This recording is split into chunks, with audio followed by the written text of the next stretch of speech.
Test cricket में home ground Bharat का किला हुआ करता था। अब क्या ऐसा हो गया? परिस्थितियां तो नहीं बदली, पहले भी इन्हीं कंडीशंस पर आप मैचेस खेलते थे। विराट कोहली के एरा में 10 साल में आप सिर्फ 2 मैचेस हारते, और जब से गौतम गंभीर कोच बने आप पिछले 6 में से 4 टेस्ट मैचेस अपने घर हारे।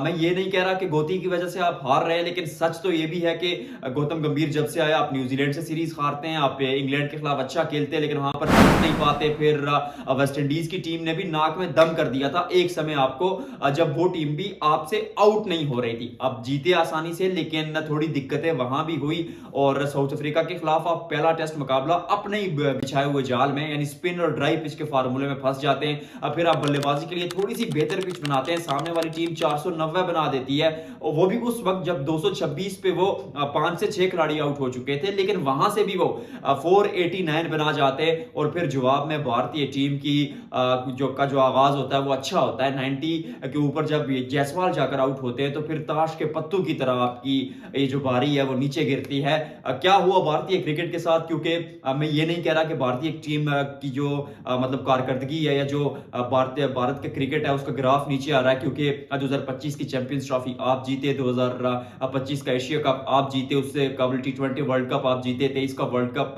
आप जीते नहीं लेकिन फाइनल खेले और लाजवाब आपने वहां पर कारकर्दगी दिखाई। प्रोटेक्शन आपका बहुत अच्छा था। लेकिन एक बात चल रही है कि आईपीएल दुनिया में सबसे बड़ा टैलेंट प्रोड्यूस करता है। राइजिंग स्टार टूर्नामेंट आईपीएल का सारा टैलेंट था, वहां पर आप पाकिस्तान से हार जाते हैं, इवन आप बांग्लादेश से हार जाते हैं, बांग्लादेश से भी हारना इवन जूनियर लेवल पर टीम इंडिया के उस कदकाठ के हवाले से देखा जाए तो थोड़ा सा आप सोचेंगे जरूर कि ऐसा क्या हो रहा है भारतीय क्रिकेट में। और भारत में ये बहस छिड़ चुकी है कि क्या भारत की क्रिकेट जो है वो थोड़ी सी बोरान का शिकार है।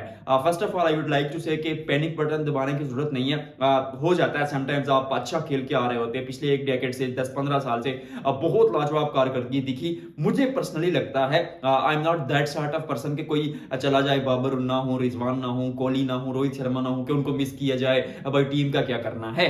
लेकिन सच कहूंगा कि टेस्ट क्रिकेट में अभी भी भारतीय टीम को विराट कोहली की जरूरत थी। संन्यास ले लिया टेस्ट क्रिकेट का, थोड़ा सा प्रेशर जरूर था, दबाव डाला था बीसीसीआई ने कि भाई कोई गारंटी नहीं है आपको कि आप टीम में होंगे या नहीं होंगे, तो विराट कोहली ने कहा कि मैं टेस्ट क्रिकेट छोड़ देता हूं। उसके बाद देखिए सच ये है कि भारतीय टीम में बहुत टैलेंट, बहुत हुनर है, बैकअप में आपके पास खिलाड़ी मौजूद है। और एक चीज जो भारत के कई साबिक क्रिकेटर्स और भारत का बोर्ड और इवन पूरे फैंस भी उनके कहते थे कि हम 2 टीमें बना सकते हैं, इतना टैलेंट हमारे पास, बेंच स्ट्रेंथ इतनी स्ट्रांग है कि 2 टीमें भी बना सकते हैं और दोनों टीमें जीत सकती हैं। पर साउथ अफ्रीका के खिलाफ ये जो सीरीज है ये वेकअप कॉल है। ये कहानी शुरू हुई थी न्यूजीलैंड के खिलाफ, जब अपने घर आप 2 टेस्ट मैचेस हारे, वो लंबे अरसे के बाद 20-25 साल के। लेकिन जब साउथ अफ्रीका के खिलाफ आप आए तो पाकिस्तान से, क्योंकि साउथ अफ्रीका एक टेस्ट मैच जीत कर आया था, तो सारे लोग ये बातें कर रहे थे कि भाई पाकिस्तान अपने घर हार गया साउथ अफ्रीका से, देखना अब यही साउथ अफ्रीका की टीम इंडिया जाएगी, इंडिया क्या इनकी हालत करता है। बट नहीं कर पाया यार भारत। और पहला मुकाबला तो आप एकतरफा हार जाते हैं। दूसरे मुकाबले की थोड़ी सी चर्चा करेंगे आज, क्योंकि उम्मीद थी भारत को कि थोड़ी सी बल्लेबाजी के लिए बेहतर पिच है, और भारत की ताकत हमेशा से उनकी बल्लेबाजी रही है। शुरू पर यशस्वी जायसवाल 58 रन बनाते 97 बॉल्स पर, और KL Rahul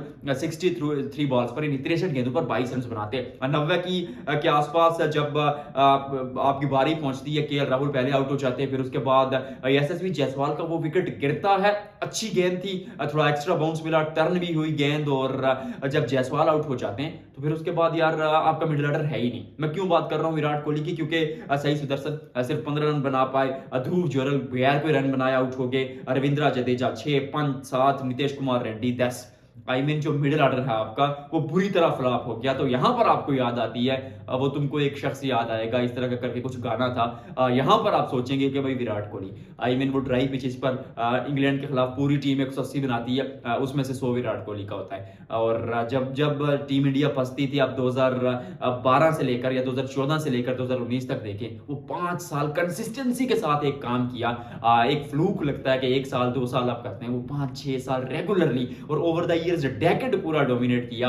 I am not missing him, लेकिन कहीं ना कहीं वो याद जरूर आती है, वो आपके दिमाग में सोच जरूर आती है कि 10 साल तीनों फॉर्मेट में, T20, ओडीआई और टेस्ट क्रिकेट में, वो जिन क्या कहते हैं कंडीशंस में, या वो हिंदी ज़बान में कहा जाता है कि जो भी वो वहाँ पर सिचुएशन हो या जो भी वहाँ पर सूरत हाल हो, उस सारे सिनेरियो में उस खिलाड़ी ने भारत को डोमिनेट किया। तो याद आती है। फिर वाशिंगटन सुंदर 48 बनाते हैं। अब ये भी सवाल उठता है कि वाशिंगटन सुंदर अगर 48 रन बनाते हैं, पहले मुकाबले में भी अच्छा खेले थे, गेंदबाजी भी कर रहे हैं, तो मतलब वाशी अगर अच्छा खेल रहे हैं तो why not your main batters, क्योंकि वाशी तो ऑलराउंडर की भूमिका निभाते हैं और समटाइम्स आप सोचते हैं कि वो बॉलिंग ऑलराउंडर है। और ऑस्ट्रेलिया में भी एक T20 मुकाबला उन्होंने ही आपको जिताया, फिर पिछले मुकाबले में भी परफॉर्म किया, इस मुकाबले में भी रन बनाए। और जब वो रन बना रहे हैं तो फिर मतलब ऋषभ पंत हो गए, ध्रुव जुरल हो गए, सही सुदर्शन हो गए, ये आपके मैन बैटर्स कर क्या रहे हैं। और सच तो एक है कि भारतीय टीम हमें हमेशा डोमिनेशन के लिए जानी जाती थी कि भाई सामने वाली टीम पर दबाव डालती है, डोमिनेट करती है, लेकिन तीसरे दिन के खेल के इख्तिताम पर इस वक्त भारतीय टीम ये मैच जीतने का नहीं सोच रही। भारतीय टीम ये सोच रही है कि हम इस टेस्ट मुकाबले को बचाएं कैसे, ड्रॉ कैसे करें, क्योंकि 2 दिनों का खेल बाकी है। 319 पे खड़ा है साउथ अफ्रीका, और यहां से भारत अब सोच रहा होगा कि 180 ओवर्स बचे, अब साउथ अफ्रीका हमें कितने ओवर्स देगा, क्या हम उनको 100 120 पे आउट कर सकते हैं। लेकिन अगर मतलब बहुत अच्छी भारत गेंदबाजी करता है तो 120 पे ऑल आउट करेगा साउथ अफ्रीका को।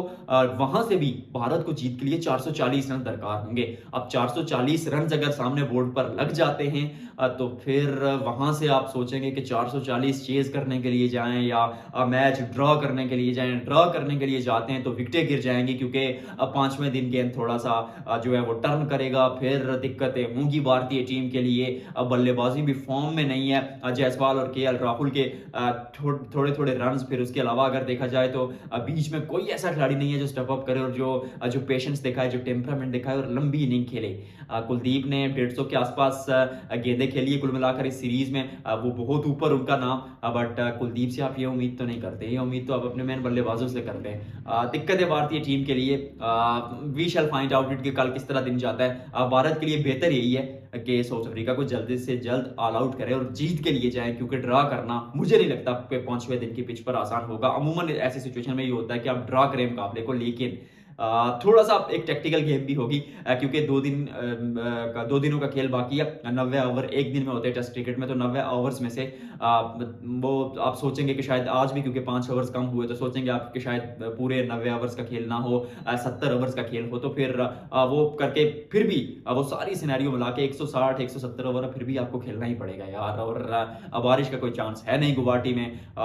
उम्मीद है दम तोड़ती हुई गुवाहाटी के मैदान पर भारतीय टीम की, और वो टीम जिसका किला होता था अपना टेस्ट क्रिकेट में, क्यों भारतीय टीम इतनी नीचे आती हुई, कमेंट सेक्शन में आप लोग बताएंगे।